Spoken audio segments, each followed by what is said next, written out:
نحمدہ و نصلی علی رسولہ الکریم بسم اللہ الرحمن الرحیم۔ معزز خواتین و حضرات، میری آج کی ویڈیو میں عمر بن عبدالعزیز کے دور خلافت پر ایک جائزہ مرتب کیا گیا ہے۔ اسے غور سے سنیے، انشاءاللہ ہم سب کے لیے نفع بخش ثابت ہوگی۔ حضرت عمر بن عبدالعزیز کی خلافت کا زمانہ حضرت ابوبکر صدیق کے عہد خلافت کی طرح بہت ہی مختصر ہے، لیکن جس طرح عہد صدیقی بہت ہی اہم اور قیمتی زمانہ تھا، اسی طرح عمر بن عبدالعزیز کی خلافت کا زمانہ بھی عالم اسلام کے لیے قیمتی زمانہ تھا۔ بنو امیہ کی حکومت نے بتدریج لوگوں میں دنیا پرستی اور حب جاہ و مال پیدا کر کے آخرت کی طرف سے غفلت پیدا کر دی تھی۔ عمر بن عبدالعزیز کی چند روزہ خلافت نے یک لخت ان تمام خرابیوں کو دور کر کے مسلمان کو پھر روحانیت اور نیکی کی طرف راغب کر دیا۔ حضرت عمر بن عبدالعزیز کا سب سے بڑا کارنامہ یہ ہے کہ انہوں نے خلافت اسلامیہ کو خلافت راشدہ کے نمونہ پر قائم کر کے عہد صدیقی و عہد فاروقی کو دنیا میں پھر واپس بلا لیا۔ خلفاء کے استبداد اور قہر و جبر کو وہ سخت ناپسند کرتے اور دنیا میں آزادی و امن قائم کر کے ہر شخص کو اس کے انسانی حقوق سے متمتع ہونے کا موقع دینا چاہتے تھے۔ انہوں نے ایک بھی اللہ کے منکر کو مجبور کرنا نہیں چاہا۔ انہوں نے خوارج کو بھی اپنے اظہار خیال کا موقع دیا۔ وہ خلیفۃ المسلمین کا مرتبہ اس حد تک قائم رکھنا چاہتے تھے کہ اگر کوئی مجرم خلیفہ کو گالی دے تو زیادہ سے زیادہ خلیفہ بھی ویسی ہی گالی اس کو انتقاماً دے سکتا ہے۔ وہ اپنے ماتحتوں سے اس بات کے خواہاں نہ تھے کہ ان کی ہر ایک جائز و ناجائز بات کی تائید کی جائے۔ وہ خلیفہ کو مسلمانوں کا حکمران اور فرمان روان نہیں جانتے تھے، بلکہ مسلمانوں کا شفیق باپ سمجھتے تھے۔ غرض عہد صدیقی اور فاروقی میں جو کچھ ہم نے دیکھا ہے، اس کے تمام نمونے عمر بن عبدالعزیز کے اندر موجود تھے، اور اس لیے بجا طور پر کہا جا سکتا ہے کہ عمر بن عبدالعزیز کے فوت ہونے پر خلافت راشدہ ختم ہو گئی۔ ان کے زمانے میں کثیر التعداد لوگوں نے بطیب خاطر اسلام قبول کیا۔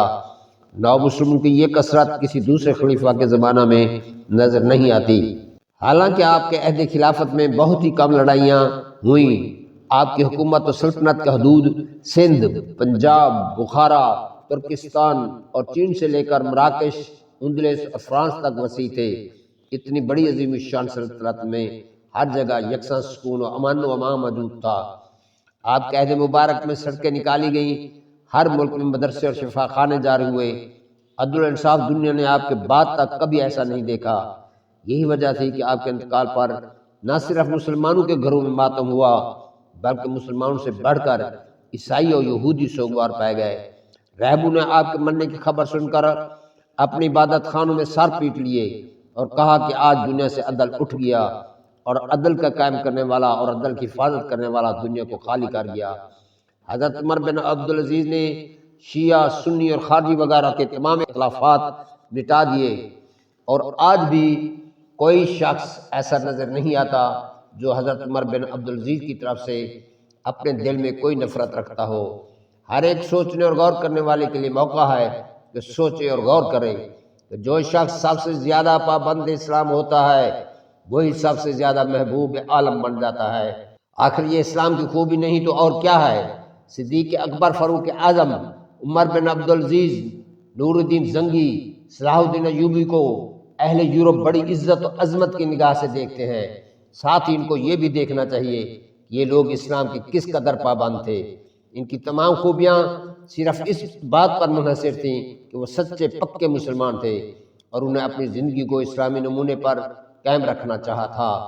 ایک طرف ہم سوچتے ہیں کہ حضرت عمر بن عبدالعزیز دنیا کے سب سے بڑے شہنشاہ تھے، اور دوسری طرف دیکھتے ہیں وہ پیوند لگے ہوئے کپڑے پہنے ہوئے منبر پر خطبہ دے رہے ہیں، تو حیرت و استعجاب کی انتہا نہیں رہتی۔